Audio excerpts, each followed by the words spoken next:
G'day guys and welcome to Hold Me Beer Productions budget Barra build. So this is episode 1 and I'm just going to give you a quick rundown of what I've got together and all the bits and pieces, parts, motor, the car that we're doing it in. We've got a XF Falcon 1987 but we're going to change it and put a full XE front and rear end on it, so you won't even know from looking outside. We've already changed the arse end tail light buckets, so that's already all done. We've got a BF Barra that we've swapped the loom on into a BA loom. I don't know why, but one of the boys who's going to be wiring this car up, the Barra Shed Perth, he suggested to do that because it's a little bit easier for him, and I'm all about making it easier for them boys because they do a bloody good job. They did the ute, so that's why we're going to trust them with this. This is my pride and joy. I've had it for probably going on to 7 years, and it's sort of always looked like this. I drove it home the first time, attempted to do a shed skid in it, and she went Rodney. Also blew the gearbox and twisted an axle at the same, snapped an axle at the same time. So it was a 3-for-1 combo. So we pulled it all out, and I'll give you a quick rundown on what we've got sitting here. So cheers. So first of all, the motor, obviously. BF Barra, like I said, BA wiring loom. We're going to change the rocker cover on it to FG purely for looks, and the coils don't just sit in here like that, they actually bolt down in the rocker cover, so give it a bit more better look. BA turbo manifold, doesn't really matter with these cars as we don't have enough room to bolt the turbo on there anyway because it hits the shock tower, so I'll knock up a J-pipe in the next coming days. And we'll probably have it sitting about here. We're going to get rid of the power steering. I'm going to run the Astra power steering pump on this just because that's what we've done in the ute and it works bloody well. So standard intake. The boys have been running these for ages. I could go the FG. Everyone loves the FG. They're great. They do what they're meant to do. But they're bloody expensive. They're like $800 and I'm not paying $800 for it. So far the motor, everything on it cost me next to nothing. I bought a complete car for $200. Drove it back from Kelmscott and didn't miss a beat, so now the motor sits here ready to go into there. Yeah. Castlemate rod shop engine mounts.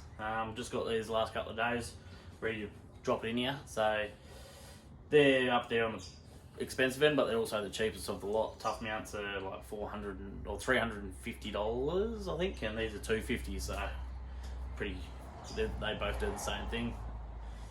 So we'll move on to the back end. Righto, the back end, as you can see, we've already started. Just need to sand this back. There's a bit of dog shit bog in there, so we'll clean that up and we'll get it back looking like this one. This one's done. Standard fuel tank. We're running the standard non-EFI tank. Everyone wants to try to jump on the EFIs.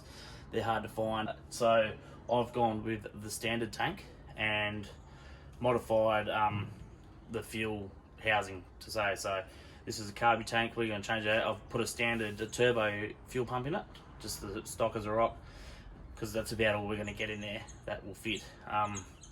Once it's engineered and all the rest of it, we'll rip it out, put a fuel cell in it, 044s, all the goodies.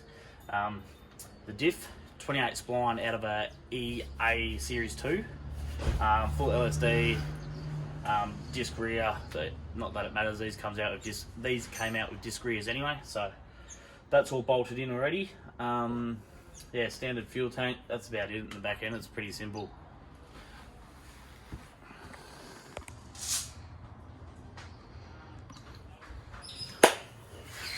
Alright, so what do you do? It's just factory. The little nicks and pieces I've modified are the standard XF condenser. To run in here, we're going to take the filter off, move it over about 15 mil so we can fit 2.25 intercooler pipes down the side of the radiator, running an XG radiator.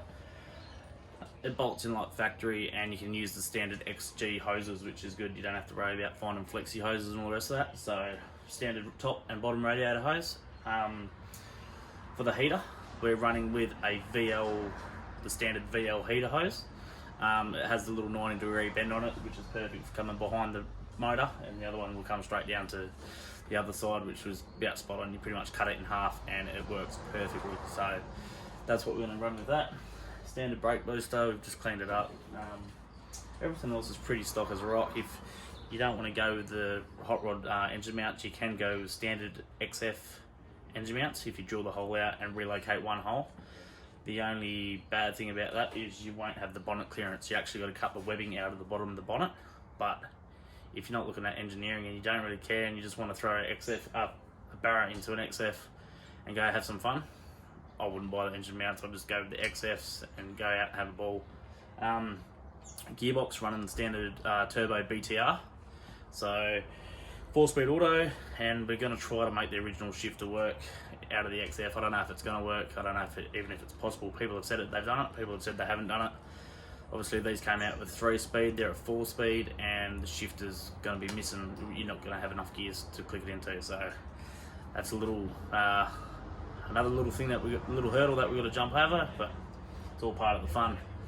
On the window, it's all just the usual stuff: battery relocation, the boot, fuel lines. We're going to upgrade the feed line, and we'll use the bigger normal standard feed line as the return line.